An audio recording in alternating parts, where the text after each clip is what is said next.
গল্পকথকের আজকের নিবেদন খুড়ো। গল্পটি নেওয়া হয়েছে বনফুলের শ্রেষ্ঠ গল্পের বইটি থেকে। শুরু করছি আজকের গল্প খুড়ো। খুড়োর জন্য সকলেই চিন্তিত হয়েছিলাম। খুড়োর সঙ্গে আমাদের রক্তের সম্পর্ক নেই, কিন্তু খুড়োর মতো আপনার লোকও আমাদের বড় বেশি ছিল না। খুড়ো বয়সে আমাদের থেকে অনেক বড়। চুলগোফ পেকেছে এবং পেকে নিজেরাই বেকুব বনে গেছে। খুড়োর সেদিকে ভ্রুক্ষেপ নেই। গ্রামের সকলেই খুড়ো অন্তঃপ্রাণ, একটা লোক ছাড়া, তিনি খুড়িমা। আজ সকালে তিনি ঝাঁটা মেরে খুড়োকে বাড়ি থেকে বের করে দিয়েছেন। বিপন্ন খুড়ো চণ্ডীমণ্ডপে এসে আশ্রয় নিয়েছেন। মাধব ভয়ে ভয়ে প্রশ্ন করল, খুড়ো, ব্যাপারটা কি বলো তো? খুড়ো কিছুক্ষণ নীরব। একটু পরেই কিন্তু খুড়োর চোখ দুটিতে হাসিতে ভরে উঠল। হেসে বললেন, লেপ তোষক ছিঁড়ে গেছে, তা আমি কি করব বলো দেখি? পুরনো জিনিস ছিঁড়বে না? বেশ তো, নতুন লেপ তোষক করান আবার।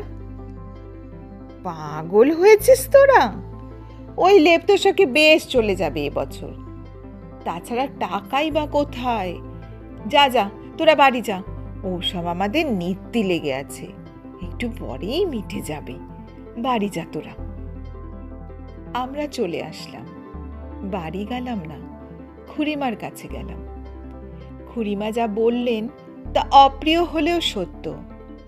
গত 3 বছর ধরে তিনি বলে বলে হার মেনে গিয়েছে। লেপ তোষক সম্বন্ধে খুড়োর ঔদাসীন্য ঘোচাতে পারেনি। তোমরাই দেখো না বাছা, এই লেপ গায়ে দেওয়া যায় না? ওই তোষকে মানুষ শুতে পারে? সামনেই দুরন্ত শীত, পোড়ার মুখ নিজেই যে নিউমোনিয়া হয়ে মরবে সে খেয়াল নেই। বললেই এক মুখ হাসি হেসে বলবে, ওতেই চালিয়ে নাও এ বছরটা। ঝাঁটা মারি অমন হাসির মুখে, কচি খোকা। লেপ তোষকের অবস্থা দেখলাম সত্যিই জরাজীর্ণ। নবাবগঞ্জের জমিদারের মৃত্যু হওয়ার পর থেকে খুড়োর অবস্থা সত্যিই খারাপ হয়েছে।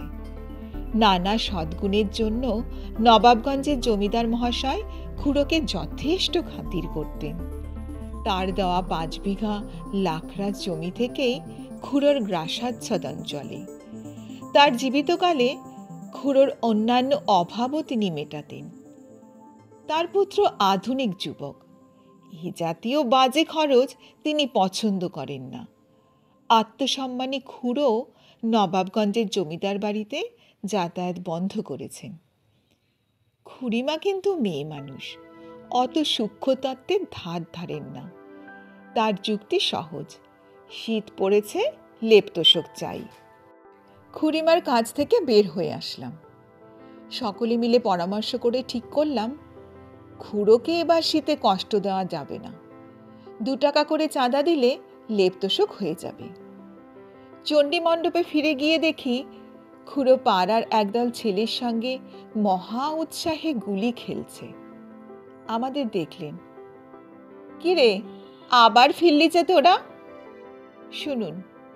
খুড়ো উঠে আসলেন। কি? তার হাতে 20 টাকা দিয়ে বললাম, আপনি আজই শহরে চলে যান, লেপ তোষক তৈরি করে আনুন। টাকা কোথা পেলি? সে পরে বলবো, এখন 11টায় বাস ছাড়বে, ওটাতেই চলে যান আপনি। সন্ধে নাগাদ হয়ে যাবে লেপ তোষক, রাত 9টার বাসে ফিরতে পারবেন। যান। তার মানে?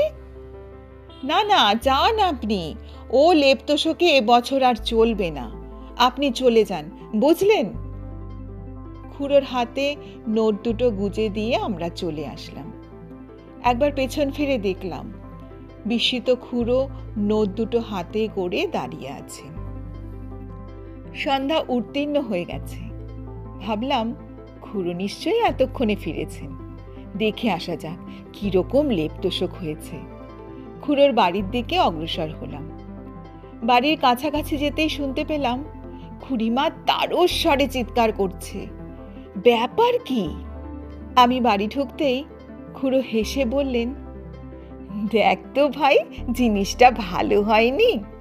18 টাকায় এমন জিনিস কি পাওয়া যায়?